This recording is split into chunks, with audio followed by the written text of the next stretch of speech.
کہ فرمان مصطفیٰ صلی اللہ تعالیٰ علیہ وسلم ہے، جس نے مجھ پر صبح و شام 10 بار درود پاک پڑھا اسے قیامت کی دن میری شفاعت ملے گی۔ صلو علی الحبیب صلی اللہ تعالیٰ علی محمد صلی اللہ علیہ وسلم۔ مدنی چینل کے ناظرین، انشاءاللہ عز و جل بہت کچھ سیکھنے کو ملتا ہے، آج بھی ملے گا۔ آپ توجہ کے ساتھ دیکھتے رہیں، سنتے رہیں، اہم مدنی پھول تحریر کریں۔ آئیے آپ کی کالز کو ہم شامل سلسلہ کرتے ہیں۔ ارشد جمیل فیصل آباد، میرا سوال یہ ہے کہ حضرت علی رضی اللہ عنہ کون سے رنگ کا امامہ باندھتے تھے؟ جی حضور کیا ارشاد فرمائیں گے؟ الحمدللہ رب العالمین والصلاة والسلام علی سید الانبیاء والمرسلین، اما بعد فاعوذ باللہ من الشیطان الرجیم، بسم اللہ الرحمن الرحیم۔ مجھے فی الوقت تو یہ یاد نہیں ہے کہ مولا کائنات مولا مشکل کشا رضی اللہ تعالیٰ عنہ کون سے رنگ کا امامہ استعمال کیا کرتے تھے۔ نبی کریم صلی اللہ تعالیٰ علیہ وآلہ وسلم کے جو رنگ ثابت ہیں جو آپ نے استعمال کیے، جن کو امامہ کے فضائل نامی کتاب کے اندر تحریر کیا ہے، جی تو اس میں جو ہے وہ 7 رنگ ذکر کیے ہیں کہ 7 رنگ جو ہے وہ نبی کریم صلی اللہ علیہ وسلم سے ان کو ملے، جس کا انہوں نے تذکرہ کیا ہے۔ باقی اس کے علاوہ صحابہ کرام علیہم رضوان کے مختلف رنگ جو ہے وہ اس کا استعمال کرنا، اس کا تذکرہ مصنف ابن ابی شیبہ کی حدیث پاک کے اندر کیا گیا ہے۔ جہاں تک رہا حضرت علی رضی اللہ تعالیٰ عنہ کے حوالے سے تو میرے علم میں فی الوقت نہیں ہے، امامہ کے فضائل نامی کتاب کے اندر امید ہے کہ اس کا تذکرہ موجود ہوگا۔ ٹھیک ہے جی، اگلی کال لیں گے۔ مفتی صاحب کی بارگاہ میں عرض ہے کہ سنا ہے شہید کو بغیر کفن کے، بغیر نماز جنازہ کے دفنانے کی ترکیب کی جاتی ہے، کیا یہ صحیح ہے؟ اور اگر صحیح ہے تو شہید کی قسمیں کتنی ہیں؟ کون سا شہید ہو؟ جیسے کہا جاتا ہے کہ کوئی ڈوب کر مرا وہ بھی شہید ہے، کوئی حادثے میں مر گیا وہ بھی شہید ہے، تو برائے کرم اس کی وضاحت فرما دیجیے، جزاک اللہ خیرا۔ آمین۔ کیا فرماتے حضور شہداء کے حوالے سے؟ دیکھیں، جو 2 باتیں انہوں نے بیان کی ہیں، پہلی چیز تو یہ کہ ایسا شخص جو ہے وہ جو شہید ہو کر مرا، جس کو شہید فقہی کہا جاتا ہے، جی کہ جس کو دھاری دار آلے کے ساتھ ظلماً یہ قتل کیا گیا اور قتل کی وجہ سے مال واجب نہ ہوتا ہو، اور پھر اس کے بعد اس نے کسی طرح کا نفع بھی نہ اٹھایا ہو، یہ ایک تعریف ہے شہید فقہی کی، صحیح، کہ جس کو شہید کہا جاتا ہے۔ جسے میدان جنگ کے اندر ہوتا ہے کہ عام طور پہ جنگ ہوتی ہے تو پھر اس میں شہید ہوتے ہیں، تلوار سے جیسے شہید ہوا، اور پھر اس کے بعد اس نے دنیا سے کوئی نفع نہ اٹھا پایا وہ، اور ظاہر ہے کہ اس حالت میں کسی کے اوپر دیت بھی لازم نہیں ہوتی، مال بھی کسی کے اوپر لازم نہیں ہوتا، صحیح، تو ایسا جو شہید ہوتا ہے اس کو شہید فقہی کہا جاتا ہے۔ صحیح، شہید فقہی، اس کا حکم یہ ہوتا ہے کہ اس کو غسل نہیں دیا جائے گا، یعنی اس کے اوپر جو ہے وہ جیسا خون ہے اسی حال کے اندر اس کو دفنا دیا جائے گا، لیکن یہ جو فرما رہے ہیں کہ نہ کفن دیا جائے گا نہ اس کی جنازہ ہوگی، ایسا کچھ نہیں ہے۔ صحیح، ہاں یہ ہے کہ کفن کی جنس میں سے جو کچھ اس کے جسم پر موجود ہے، یعنی ایسا کپڑا اس کے جسم پر موجود ہے کہ جس کے ذریعے سے کفن دیا جاتا ہے، تو اب یہ نہیں ہوگا کہ اس کو اتار لیا جائے، صحیح، لیکن جتنا کفن اس میں سنت کے مطابق کم ہے اس کا اضافہ اس کے جسم پر کر دیا کیا جائے گا، وہ اس کو دیا جائے گا، اور اس کا جنازہ بھی پڑھا جائے گا اور اس کو دفنایا بھی جائے گا۔ صرف اتنا ہے کہ اس کو غسل نہیں دیں گے۔ یہ شہید فقہی کے احکام ہیں، اور باقی اس کے علاوہ جو دیگر شہداء ہوتے ہیں جو بہت بڑی تعداد ہے ان کی، اور علامہ جلال الدین سیوطی شافعی رحمۃ اللہ تعالیٰ علیہ نے مستقل اس کے اوپر کتاب تحریر فرمائی ہے، رسالہ تحریر کیا ہے، جس میں آپ نے کئی اقسام شہداء کی بیان کی ہیں۔ ان میں سے بعض جو ہیں وہ تقریباً 36 کے قریب باہر شریعت کے اندر بھی موجود ہیں، یا 40 کے قریب موجود ہیں جن کا تذکرہ کیا۔ ان کو شہید حکمی کہا جاتا ہے، یعنی یہ حکماً شہید ہیں، یہ وہ شہید فقہی نہیں ہے۔ اس کا مطلب یہ ہے کہ ان کے لیے عام انسانوں ہی کی طرح غسل، کفن، دفن وغیرہ کے احکام ہیں، وہ ان کو کیا جائے گا۔ باقی رہا فضیلت، تو انشاءاللہ شہید ہونے کی فضیلت ان کو بھی حاصل ہوگی۔ تو وہ بہت سارے ہیں، ڈوب کے مر گیا، دیوار کے نیچے دب کے مر گیا، پیٹ کے درد کے اندر مر گیا، مسافرت کی موت مر گیا، تو بہت سارے ایسے ہیں کہ جو اس طرح شہید نہیں ہوتے کہ جس کو شہید فقہی کہا جائے، لیکن جو ان کا انتقال ہوتا ہے جس حالت کے اندر، اس کو احادیث طیبہ کی روشنی میں فقہاء کرام نے بیان کیا کہ یہ شہید حکمی کہلاتے ہیں۔ اچھا، جو قرآن مجید میں جو فضائل بیان کیے گئے ہیں شہید کے حوالے سے جو آیتیں موجود ہیں، تو وہ فقہی شہید کے حوالے سے ہیں یا مطلقاً ہم کہہ سکتے ہیں؟ دیکھیں، جو بحر شریعت کے اندر موجود ہے وہ تو یہی ہے صحیح، کہ شہید فقہی کے جو احکام ہیں وہ حکم کے اعتبار سے الگ ہے، ٹھیک ہے، باقی جو ثواب ہے وہ ثواب جو ہے وہ شہید حکمی کو بھی حاصل ہوگا۔ ٹھیک ہے، البتہ رہا جہاں تک زندہ رہنے کی جو تشریح قرآن پاک میں ہے کہ وَلَا تَقُولُوا لِمَنْ يُقْتَلُ فِي سَبِيلِ اللَّهِ أَمْوَاتٌ، جی، اس کے حوالے سے کوئی تذکرہ نہیں ہے۔ یہ جو ہے وہ شہید فقی کے ساتھ ہے یا شہید حکمی کے ساتھ، اس کا تذکرہ میرے علم میں نہیں ہے۔ صحیح، باقی رہا یہ کہ جو ثواب ہے وہ یہی ہے کہ یہ اس کو بھی ملے گا جو شہید حکمی کہلاتا ہے۔ ٹھیک، جی اگلی کال لیں گے۔ امی یہ سرکار علیہ السلام کا لقب ہے، اس کے کیا معنی ہے؟ امی کے کیا معنی ہیں؟ دیکھیں، امی کے بہت سارے معنی بیان کیے گئے ہیں۔ کہتے ہیں ویسے ماں کو، اصل کو، بنیاد کو، تو امی کا مطلب والا، ماں والا، صحیح، یعنی اصل اور بنیاد والا۔ تو چونکہ نبی کریم صلی اللہ تعالیٰ علیہ وآلہ وسلم کی ولادت یہ مکہ مکرمہ میں ہوئی، اور مکہ مکرمہ کا ایک نام ام القریٰ ہے، یعنی تمام بستیوں کی اصل، تمام علاقوں کی اصل، بنیاد۔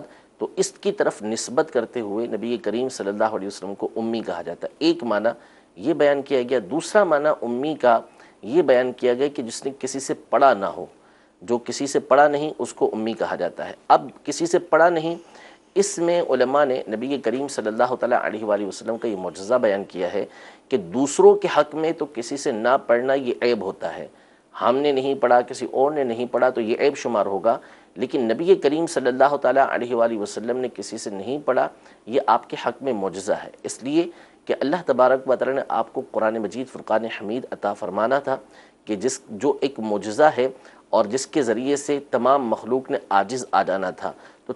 اور اگر حضور علیہ السلام کسی سے پڑھے ہوتے، کسی کے پاس پڑھنے کے لیے گئے ہوتے، تو کہنے والا یہ کہہ سکتا تھا کہ نبی کریم صلی اللہ تعالیٰ علیہ وسلم نے تو یہ چیزیں سیکھی ہوئی ہیں، یہ آپ نے بیان کی ہیں۔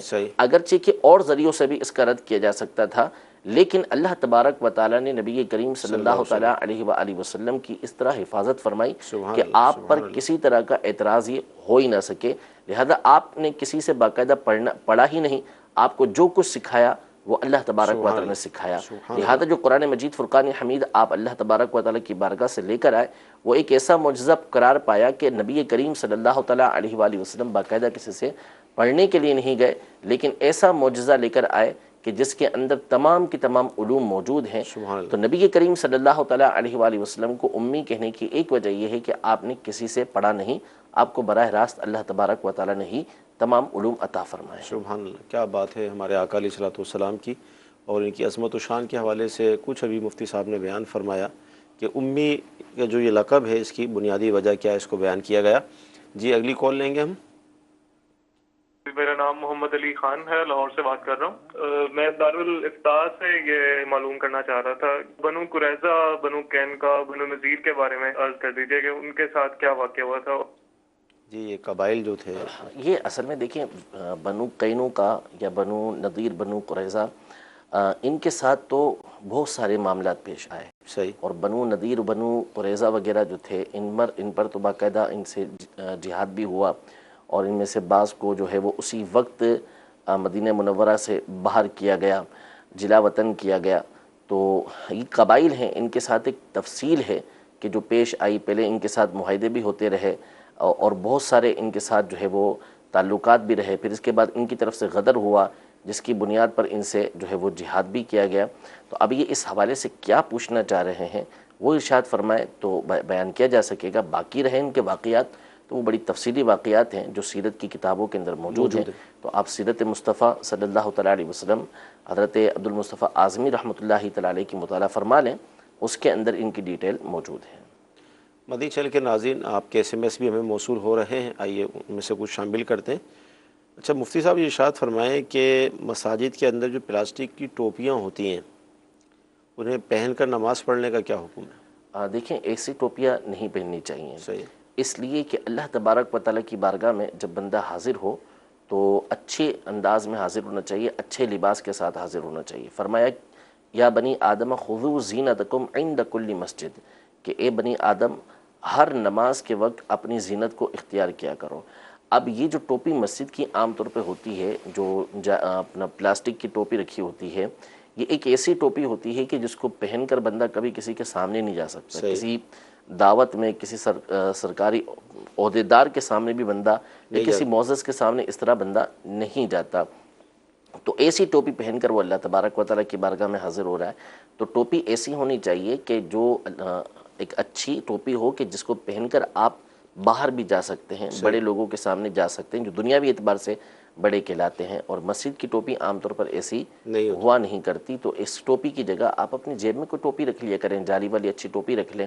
ویسے تو بہتر یہی ہے کہ اپنے سر کو جو ہے وہ ہر وقت ڈھانپ کر ہی رکھا کریں، اس سے بہتر یہ ہے کہ امامہ پہن کے رکھا کریں، لیکن کم از کم اتنا تو ہو کہ جہاں دیگر مقامات پر جاتے ہوئے اہتمام کرتے ہیں، اپنے آفس میں بھی جا رہے ہوتے ہیں، باس کے پاس جانا ہے تو پورے کپڑے وپڑے سیٹ کر کے اچھی طریقے سے سیٹ کر کے جاتے ہیں، لیکن جب مسجد کے اندر آنا ہوتا ہے، اللہ تبارک و تعالیٰ کی بارگاہ میں حاضر ہونا ہوتا ہے، تو ان تمام احتیاطوں کو پیش نظر نہیں رکھا جاتا۔ ہمارے اسلاف اس حوالے سے بڑی جو ہے وہ اہتمام کیا کرتے تھے، بہت اہتمام کیا کرتے تھے اس حوالے سے۔ امام اعظم ابو حنیفہ رحمۃ اللہ تعالیٰ کے بارے میں منقول ہے کہ ایک قیمتی ترین جبہ آپ نے خاص طور پر رات کے لیے رکھا ہوا تھا کہ اسے پہن کر آپ نماز پڑھا کرتے تھے، اللہ تبارک و تعالیٰ کی بارگاہ میں حاضر ہوا کرتے تھے۔ اس طرح اور بزرگوں کے واقعات بھی موجود ہیں، تو اس لیے نماز کے لیے جب بھی آئیں تو اہتمام کر کے آیا کریں، خوشبو لگایا کریں، ٹوپی اچھی ہونی چاہیے، بہتر ہے کہ امامہ ہو، کپڑے صاف ستھرے ہوں، اور پھر اللہ تبارک و تعالیٰ کی بارگاہ کے اندر حاضر ہوا کریں۔ مدنی چینل کے ناظرین، مساجد کے اندر پلاسٹک کی، چٹائی کی، کپڑے کی اس طرح کی ٹوپیاں رکھی ہوئی ہوتی ہیں، تو مفتی صاحب نے اس کا حکم بھی بیان فرمایا اور ساتھ ہمیں یہ بھی بتایا کہ اللہ کی بارگاہ میں حاضری کے کیا آداب ہیں۔ اچھا، بالفرض جیسا آپ نے یہ ارشاد فرمایا کہ ٹوپی رکھیں، بالخصوص جو نمازی ان کو تو رکھنی ہی چاہیے۔ اب اگر کسی نے ٹوپی نہیں رکھی تو کیا وہ اب ننگے سر نماز پڑھ لے یا وہی ٹوپی استعمال کرے؟ دیکھیں، کوشش یہی کریں کہ کوئی ٹوپی ایسی حاصل کرے کہ صاف ستھری ہو، اس کے ساتھ وہ نماز پڑھے، اور اگر اس کو خشوع اور خضوع اس کے ذریعے حاصل ہو رہا ہے تو پھر وہ ننگے سر بھی نماز پڑھ سکتا ہے، ورنہ کوئی ایسی ٹوپی وہ اختیار کرے، ایسی ٹوپی استعمال کرے کہ جو بہتر ہو، جسے پہن کر وہ مسجد کے باہر بھی اگر جائے تو کسی کے سامنے جا سکتا ہو۔ اچھا، ایس ایم ایس یہ ہے کہ کسی نے یہ منت مانی کہ جیسے رپورٹ کروائی، چیک اپ وغیرہ کروایا کہ اگر اس میں کسی قسم کی بیماری نہیں نکلی تو روزہ رکھا جائے گا۔ اب جب رپورٹ آئی تو اس کے اندر علامت کچھ آئی بیماری کی، تو اس حوالے سے کیا حکم ہوگا؟ دیکھیں، ظاہر سی بات ہے کہ یہ تو ویسے بھی لازم نہ ہوئی، منت اس طریقے سے لازم ہوتی بھی نہیں ہے، ٹھیک ہے، اور ان کا تو معاملہ ہی الگ ہے کیونکہ بیماری تو آئی ہے اس کے اندر، صحیح، تو اس صورت میں تو ان کے اوپر لازم نہیں ہے، لیکن بہتر ہے کہ اللہ تبارک و تعالیٰ کی رضا کے لیے روزہ رکھیں کہ روزے کے ذریعے سے بھی بیماریاں دور ہوتی ہیں، صحت حاصل ہوتی ہے۔ جی، اگلی کال لیں گے۔ میرا سوال یہ ہے کہ حدیث نبوی صلی اللہ علیہ وسلم ہے کہ جس بندے کے گھر میں دو بیٹیاں اور وہ اس کی اچھا تربیت کرے اور ان کا نکاح کر دے، وہ قیامت کے دن میری یعنی کہ شہادت کی انگلی کا اشارہ کر کے اور درمیان والی کا اشارہ کر کے کہا میں اور وہ جنت میں اس طرح ساتھ ہوں، اور اب وہ بندہ صرف دو بیٹیوں کی اچھی تربیت کر دے اور ان کا نکاح کر دے اور دوسرے نکاح مال نہ کرے، کیا وہ بھی جنت میں آپ صلی اللہ علیہ وسلم کے ساتھ اسی طرح ہوگا؟ کیا فرماتے ہیں؟ دیکھیں، مسئلہ یہ ہے کہ نبی کریم صلی اللہ تعالیٰ علیہ وآلہ وسلم نے یہ فضیلت بیان کی ہے، اور یقیناً یہ ایک رحمت کی بہت بڑی امید ہے، ٹھیک ہے، لیکن ساتھ ہی ساتھ نبی کریم صلی اللہ تعالیٰ علیہ وآلہ وسلم نے بچیوں کے اور حقوق بھی بیان کیے ہیں۔ دو بچیوں کی پرورش کرنا، ان کی یہاں تک کہ ان کی شادی ہو جائے یا ان کا انتقال ہو گیا تو یہ بشارتیں اس سے حاصل ہو رہی ہیں۔ اس کا مطلب ہرگز یہ نہیں ہے کہ بندہ جو ہے وہ دو بچیوں کی شادی کرے اور باقی اس کی بچیاں جو وہ رول رہی ہوں، ان کے حقوق اپنی جگہ پر قائم ہے۔ یہ بچیوں کی اچھے انداز میں پرورش کرنا، بعض صورتیں اس کی واجب بنیں گی، بعض صورتیں اس کی مستحب بنیں گی، لیکن جو بچیوں کے جو حقوق ہیں وہ تمام بچیوں کے موجود ہیں۔ ایسا نہیں ہے کہ دو بچیوں کے حقوق ادا کر لیے، باقی بچیوں کے حقوق وہ ادا نہیں کرے گا، نہیں، ایسا نہیں، بلکہ ان کے حقوق اگر ادا نہیں کرے گا تو گناہ گار ہوگا۔ ممکن ہے کہ اس گناہ کی وجہ سے یہ فضیلت بھی اس کو حاصل نہ ہو، لہذا وہ دیگر جو بچیاں ہیں ان کے حقوق بھی مکمل ادا کرے گا اور ان بچیوں کی پرورش بھی اچھے انداز میں کرے گا۔ دو کی جب یہ فضیلت ہے تو اللہ تبارک و تعالیٰ کی رحمت سے امید ہے کہ تین چار جتنی زیادہ وہ پرورش کرتا رہے گا بچیوں کی، اتنی ہی زیادہ فضیلتیں اس کو حاصل ہوں گی۔ لیکن مثال کے طور پر یہ پوچھنا چاہ رہے تھے، اس میں ایک بات یہ بھی تھی کہ اب دو کی تربیت اچھی کی، ان کے نکاح کر دیے، فارغ ہو گئے، اب کسی قسم کے نیک اعمال کرنے کی حاجت رہے ایسا ہے ہی نہیں. یعنی دیکھیں، اول تو پہلی بات تو یہ ہے کہ اس طرح کی جو فضیلتیں ہوتی ہیں اس میں امید بڑھتی ہے. ٹھیک ہے. یہ امید کے لیے ہوتی ہیں. ایسا قطعی طور پہ نہیں ہو جاتا کہ بندے نے یہ کام کر لیا تو اب وہ جنتی فارغ ہی ہو ہو گیا. گیا. نہیں، صحابہ کرام علیہم رضوان میں سے وہ افراد کہ جن کو دنیا کے اندر جنت کی بشارت دی، جو قطعی جنتی ہیں، اس کے باوجود آپ ان کے اعمال دیکھ لیجئے، ان کی سیرت دیکھ لیجئے کہ باوجود نبی کریم صلی اللہ تعالیٰ علیہ وآلہ وسلم کی زبان اقدس سے سننے کے کہ ان کو اس کا پکا یقین تھا، قطعی یقین تھا کہ جو کچھ حضور علیہ السلام نے فرمایا وہ حق ہے، لیکن اس کے باوجود چونکہ وہ اللہ تبارک و تعالیٰ کی خفیہ تدبیر سے ڈرتے تھے تو وہ رویا کرتے تھے، اعمال اور بڑھ کے کیا کرتے تھے، مزید اپنے عملوں کو بڑھایا کرتے تھے. تو یہاں تو وہ چیز بھی نہیں ہے صحیح کہ معلوم ہی نہیں کہ صحیح طریقے سے تربیت کر بھی پائیں یا نہیں کر پائیں، اور اگر کر بھی لی ہے تو قطعی طور پر کیسے پتہ چلے گا کہ ہمارا ایمان سلامت رہا. اللہ نہ کرے کہ ایمان تباہ و برباد ہو گیا تو پھر کیا کریں گے؟ پھر تو کوئی فضیلت کام نہیں آئے گی. تو اس لیے ہرگز اس کا مطلب یہ نہیں ہے کہ بندہ جو ہے وہ 2 بچیوں کی پرورش کر لے. اس طرح تو اور بہت ساری چیزوں کے فضائل آئے ہیں کہ راستے سے اگر جو کانٹے دار چیز ہٹا دیتا ہے تو اس کی مغفرت کر دی گئی، اور اسی کو بندہ لے لے اور پھر اس کے بعد سارے کے سارے اعمال کو چھوڑ دے. ایسا نہیں ہے، بلکہ ان چیزوں کا مطلب ہوتا ہے کہ اس سے بندے کے لیے امیدیں بڑھ جاتی ہیں اور اس کے لیے فضیلت کا حصول ہوتا ہے، نہ یہ کہ وہ دیگر اعمال کو کرنا چھوڑ دے گا. صحیح. اچھا، ایس ایم ایس یہ ہے کہ بڑی مسجد کون سی ہوتی ہے جس کے اندر جیسے ہم یہ حکم بیان کرتے ہیں کہ 3 صفوں کے بعد سے گزر سکتے ہیں نمازی کے آگے سے؟ فرحان بھائی ہمارے میاں والی سے پوچھ رہے ہیں. دیکھیں، وہ تو جو مسجد بیان کی ہے علامہ شامی رحمۃ اللہ تعالیٰ علیہ نے، وہ خوارزم کی مسجد جس کے ایک ہی حصے کے اندر 10,000 کے قریب ستون تھے وہ بیان کی. لیکن اب جو ہمارے عصر حاضر کے فقہاء کرام ہیں، بالخصوص ہمارے مجلس فقہی جامعہ اشرفیہ کے جو علماء ہیں، انہوں نے مسجد حرام اور مسجد نبوی علیہ صاحبہ الصلاۃ والسلام ان دونوں کو مسجد کبیر قرار دیا، بڑی مسجد قرار دیا ہے. یعنی ان مسجدوں میں اگر کوئی نمازی کے آگے سے 3 صفوں کے آگے سے گزرے گا تو اس صورت میں وہ گزر سکتا ہے. اس طرح کی جو مسجدیں ہوں گی ان کو مسجد کبیر قرار دیا گیا ہے. صحیح. جی اگلی کال لیں گے. سوال یہ تھا مفتی صاحب سے کہ ہم جو میسیج وغیرہ کرتے ہیں رومن میں، تو اس رومن میں ہم ماشاءاللہ انشاءاللہ بسم اللہ وغیرہ لکھ سکتے ہیں یا نہیں؟ کیا فرماتے ہیں؟ عربی کلمات جی انگلش میں. جی دیکھیں، اس میں مسئلہ یہ ہے کہ یہ ناجائز و حرام تو نہیں ہے. ٹھیک ہے. ہمارا یہ میسیج بہت دفعہ چلتا ہے، واٹس ایپ بھی چلتے رہتے ہیں اس طرح کے، تو لوگ یہ سمجھتے ہیں کہ شاید ہم نے ناجائز و حرام بولا ہے. ناجائز و حرام ہم نے نہیں بولا، اس کی ممانعت ہے. علماء نے اس کو لکھنے سے منع کیا ہے کہ عربی زبان کے اندر آپ ایسے کلمات نہ لکھیں. اس پر دارالفتہ اہل سنت کا بھی فتویٰ ہے، جامعہ اشرفیہ مبارک پور کا بھی فتویٰ ہے کہ یہ جو عربی کلمات ہیں ماشاء اللہ، سبحان اللہ، الحمدللہ، جزاک اللہ وغیرہ، اس کو رومن میں نہیں لکھنا چاہیے. اس کو آپ عربی زبان کے اندر ہی لکھیں جیسا کہ اس کو لکھا جاتا ہے.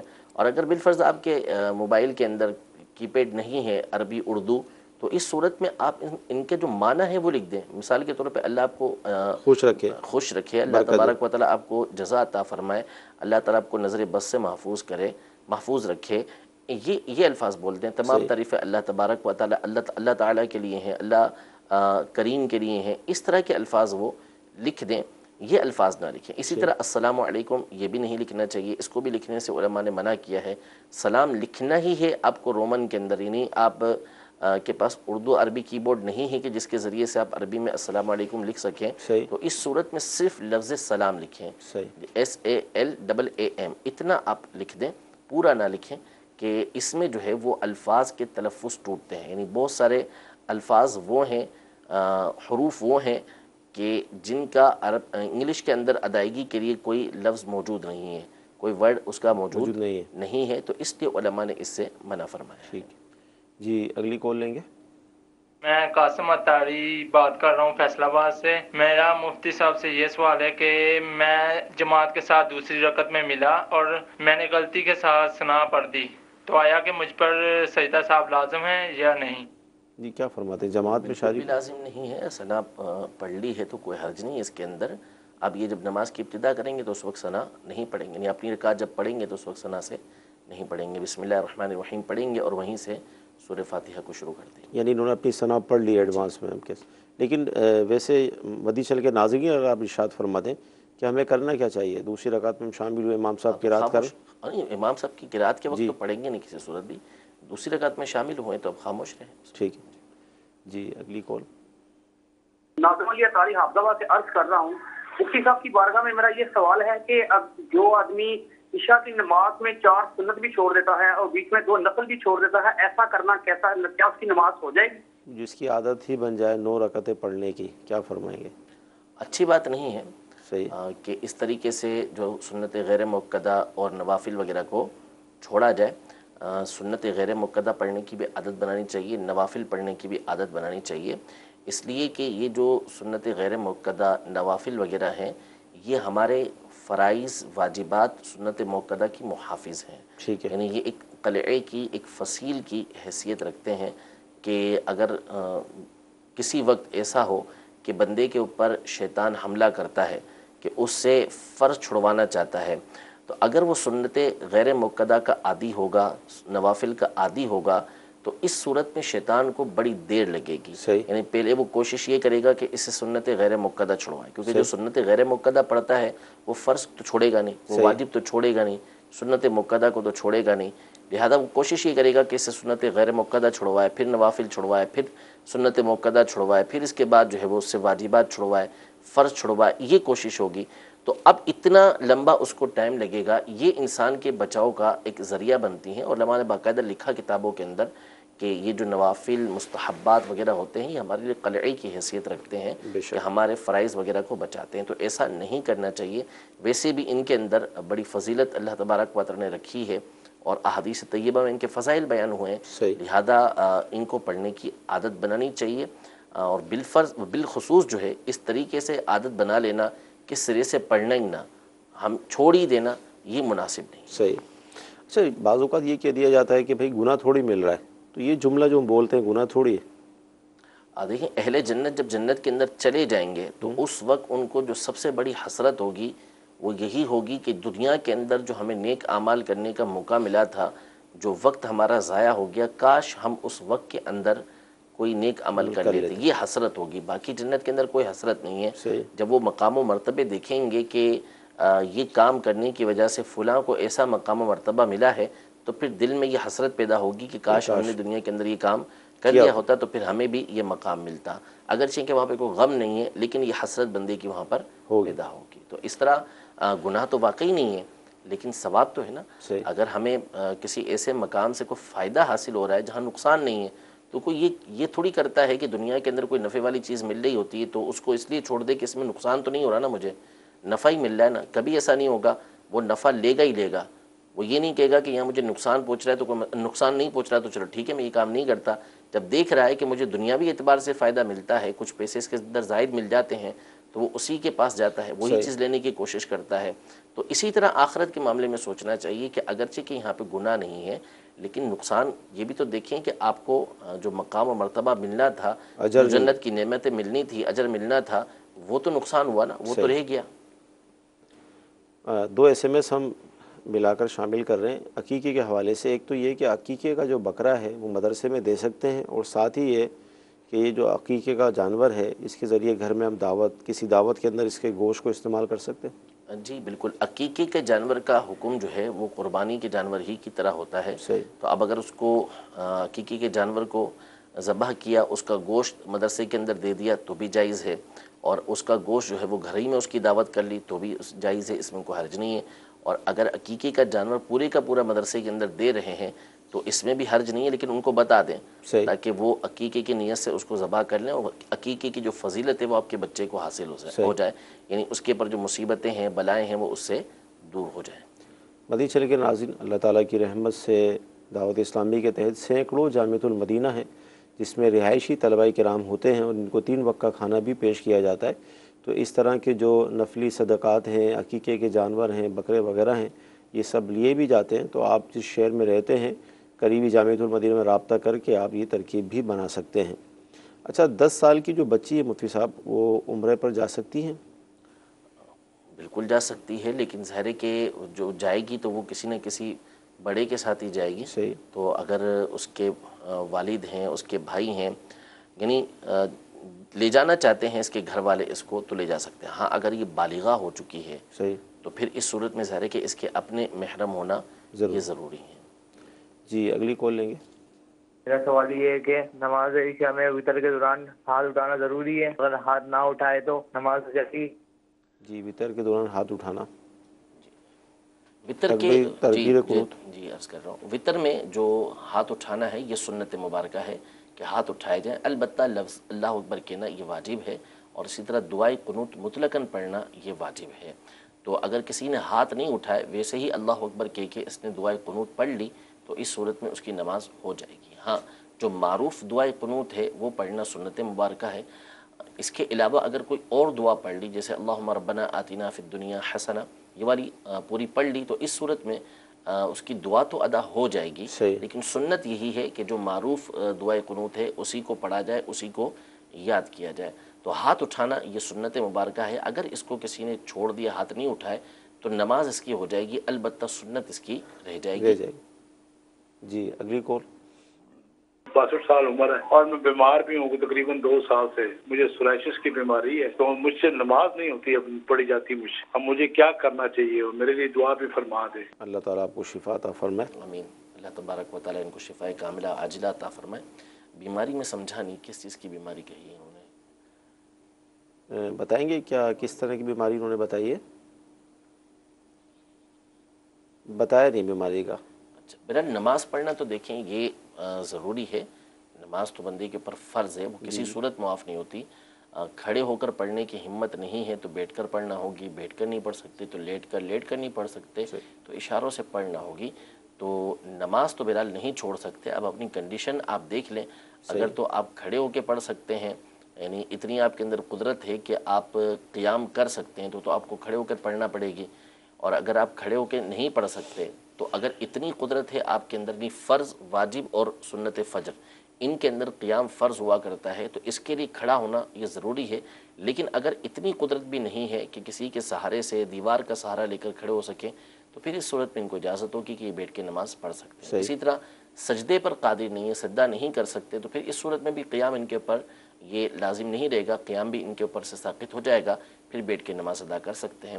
تو اپنی صورت دیکھ لیں اور اس حوالے سے بتا دیں تو پھر اس کے بعد اور واضح حکم بتایا جا سکے گا. باقی رہا صرف تکلیف کا ہونا یا دل نماز کے اندر نہ لگنا اس کی بنیاد پہ نماز یہ نہیں چھوڑ سکتے. نماز تو بہر صورت پڑھنا پڑے گی. ٹھیک. جی اگلی کال. حضور میرا مفتی صاحب کی بارگاہ میں یہ سوال عرض ہے کہ کیا ایک چھوٹا بچہ جو ہوتا ہے 4 یا 5 دن کا تو ہم اس کے بال اور اس کی ناف کاٹ کے اس کو زمین میں دبانے کا حکم ہے یا ان کو باہر بھی پھینک سکتے ہیں؟ جی حضور کیا فرمائیں گے؟ بالوں کو بچہ چھوٹا ہو یا بڑا ہو انسانی جسم سے جو چیز جدا ہوتی ہے جیسے بال ہیں ناخن وغیرہ ہیں تو اس میں جو ادب ہے وہ تو یہی ہے کہ اس کو دبایا جائے دفنایا جائے پانی کے اندر ڈال دیا جائے. لیکن بہرحال ان کو اگر کسی نے ایسے دبایا نہیں پانی میں نہیں ڈالا سائیڈ میں کسی مقام پر ہی ڈال دیا تو بھی گناہ گار نہیں ہے. تو یہی معاملہ بچے کے ساتھ بھی ہے. بچے کی یہ جو چیزیں ہیں اس کو اگر کوئی سائیڈ میں رکھ دیتا ہے تو بھی حرج نہیں ہے. بہتر یہ ہے کہ اس کو مٹی کے اندر زمین کے اندر دبا دے. اچھا عقیقے میں یہ پوچھنا چاہ رہے ہیں کہ مزید اس میں جو صدقہ دیا جاتا ہے چاندی کے حوالے سے جو بال کا وزن ہے اس کا کیا حکم ہے؟ بال کے وزن کے برابر چاندی صدقہ کرنا یہ بھی مستحب عمل ہے. اس میں اندازہ کیا جا سکتا ہے کہ نہیں یہ تو ہو نہیں سکتا کہ بندہ جو ہے وہ بال لے کے اس کو تولتا پھرے گا. کرنا چاہے تو کرے لیکن اگر ویسے ہی دیکھتا ہے کہ یہ اتنے وزن کے برابر ہوں گے اس کے بال تھوڑے سے ہی ہوتے ہیں تو اس کے برابر چاندی صدقہ کرنا یہ مستحب ہے اچھی بات ہے. اور اگر چاندی کی جگہ رقم صدقہ کرنا چاہتے ہیں تو رقم بھی صدقہ کر سکتا ہے. جی اگلی کال. مفتی صاحب سے میرا سوال یہ ہے کہ مقتدی کس موقع پر اگر لقمہ دے تو اس کی نماز فاسد ہوگی؟ مقتدی تو ایک تفصیل تو بہت تفصیلی مسائل ہیں اس کے اور مکتبۃ المدینہ کی شائع کردہ کتاب مفتی علی اصغر صاحب کی لقمہ دینے کے مسائل تو اس میں تمام صورت تحریر ہیں کہ کہاں پر لقمہ دینا جائز ہے اور کہاں لقمہ دینا جائز نہیں. اکثر مقامات اس پہ لکھے ہوئے ہیں.